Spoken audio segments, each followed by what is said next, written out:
Well, kumusta kayo mga idol? Ang ating Bell sa all, ba't lagi tayo updated sa bagong natin i-upload tulad nito? Maraming salamat po. You know, you are really tough part of the thing, and like I said, I got respect for you, and hopefully, you know, you're okay and everything, and I know you'll come back from it. You respect me? You're gonna fight me again?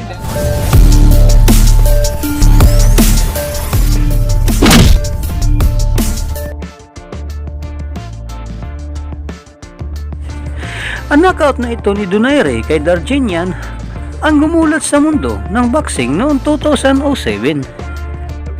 Kabilang ito sa mga pinakatanyag na knockouts ng nakaraang dekada. Ito ang mga panahon na naghahari pa si Donaire sa bantamweight division. At dahil sa samot sa aming gusot sa pagitan ng kampong Donaire at Darchinyan, tumagal ang paghihintay ng Armenian fighter sa kanilang rematch. Pero sa pagkatalo ni Donaire kay Guillermo Rigondon para sa WBE WBO Super Bantamweight title, nasira ang tinayong pundasyon ng Tamprang Promotion na gawing major boxing action si Donaire. At dahil isa pa rin The Filipino Plus na pinaka-exciting na boxing hero sa panahong ito, naisip ng Top Rank at HBO ang subok ng nakakaaliw na boxing hero na walang iba kundi si Vic Darchinyan.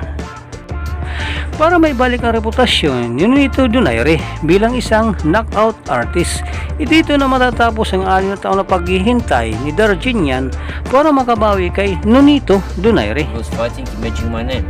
No, I'm gonna destroy him, I'm gonna send him retirement. And he's ready for retirement. I knock him out, you see, he will be retired. At sa tindent kaliwat ka ng panutsadahan ng dalawang kampo para sa nalalapit na paghaharap ng dalawang boxing hero, naging personal na ang hidwaan ni Donaire at Darchinyan sa nalalapit nilang bakbakan. I just wanna tell the trick. He's talk too much, you know. I saw one of these fights when one in the ring showing my skill, my style, and his words just opening his mouth. When I see somewhere him, I wanna hear it. When I saw somewhere him, even in the ring, not in a fight, I'm gonna slap him. If you man enough, just show what you have in the ring. Don't just talk shit about me and my back, you know. Be men and come show me in the ring. Just don't talk shit. Well, if you are a fighter and you won on me and you knock me out completely, you think you have the confidence, you have everything, you believe you can beat me again. Because you beat me once, you should have the idea on your mind, you can beat me again. Why he's making himself as a hero and he's full of shit, is all talk and no action behind it. Come down and fight. That's it, just come and fight. Come down and fight. Don't be scared, Donaire. Because I think he's not the one who make a decision. It's his wife is making a decision in his life. That's why, because he's not man enough to back his word when he said, "I'll fight." Come and fight. May mga pagkakataon pa nga hindi nagpapansinan ang dalawang boksingero sa event man o preskon. Nalalapit nilang bakbakan ay dito natin makikita kung sino ba talagang matibay sa kanilang dalawa sa gitna ng laban. Why are you hiding back here? Taong 2013 naganap ang rematch si Donaire at Darchinyan. Ito ay naganap sa America Box Center sa Campus Christi sa Texas sa Amerika bilang isang undercard ng labanan Mikey Garcia at Ramon Martinez para paglabanan ang WBO World Super Bantamweight title.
nito bago ang naturang laban ay naging maingat na. Ang mga sumunod na round ay tila ba naging chismat na lang ang dalawang boksingero. Naghihintayan pa rin dalawa kung sinong mauuna tumira. Kagaya nga sa naunang round, sa dulo na 3 minuto lang nagkakaroon ng matinding bakbakan ang dalawang boksingero.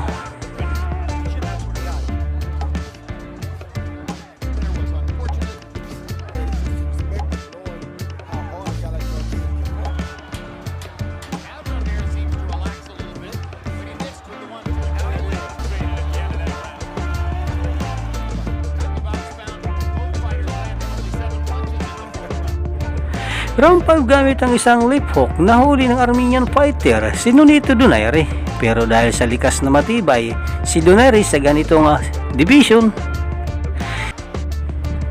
unti-unti nang lumalabas ang lakas ng lip hook ni Donaire sa round 6. Dito nang tatamaan ng sunod-sunod si Darchinyan na siguradong ininda ng Armenian fighter.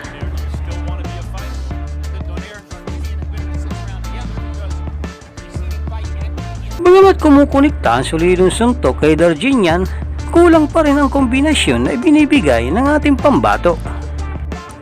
Katunayan, habang nakabreak ang laban sa pagitan ng round 8 at round 9, maririnig pa ang trainer nitong si Robert Garcia na kailangan na raw ni Nonito Donaire na dagdagan ang atake nito kay Darchinyan. More after. You're waiting too long. No, don't blow this. Don't give this away. You have to pick it up this next 2 rounds. Go after him. Let's go. Inside, throw combination. Chin down and let's...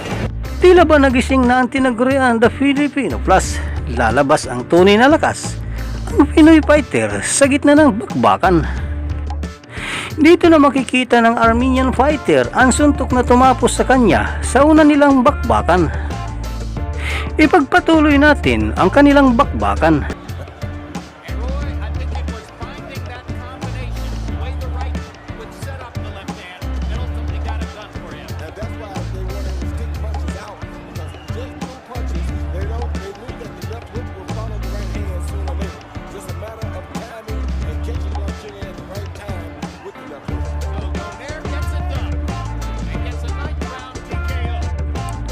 Ang panalo ni Nonito Donaire ang tumapos sa winning streak ni Vic Darchinyan.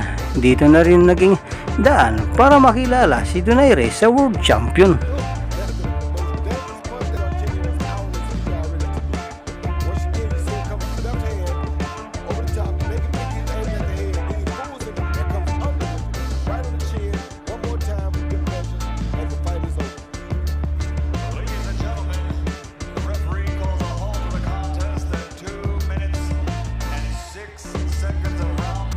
Para sa inyong opinion, i-comment mo niyan sa ating comment section sa ibaba. At kung nagustuhan mo naman ang video ito, paiwan naman ako ng like at pasubscribe na rin sa ating munting channel. Maraming salamat po sa inyong panonood. Sama kayo na rin lang, mag-ingat, God bless. Bye bye!